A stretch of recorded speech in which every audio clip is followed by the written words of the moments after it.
தமிழ்நாடு முழுவதும் நம்முடைய சமத்துவ பொங்கலை கொண்டாடி கொண்டிருக்கிறோம்.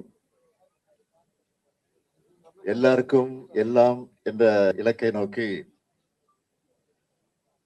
சமத்துவ நிலையை அனைவரும் அடைந்திட வேண்டும் என்ற நோக்கத்தோடு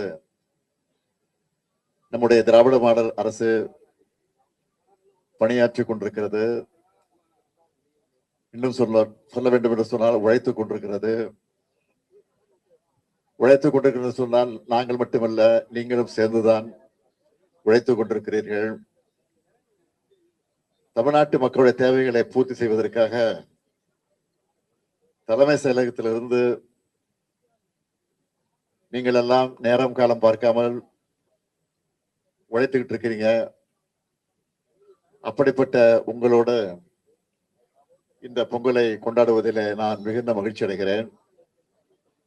இந்த மகிழ்ச்சி உங்கள் உள்ளங்களிலும் உங்களுடைய இல்லங்களிலும் பொங்கட்டும் பொங்கட்டும் என்று இந்த இனிய நேரத்தில் எடுத்து சொல்லி உங்கள் அனைவருக்கும் என்னுடைய பொங்கல் நல்வாழ்த்துக்களை தெரிவித்து என் உரையை நிறைவு செய்கிறேன். நன்றி, வணக்கம்.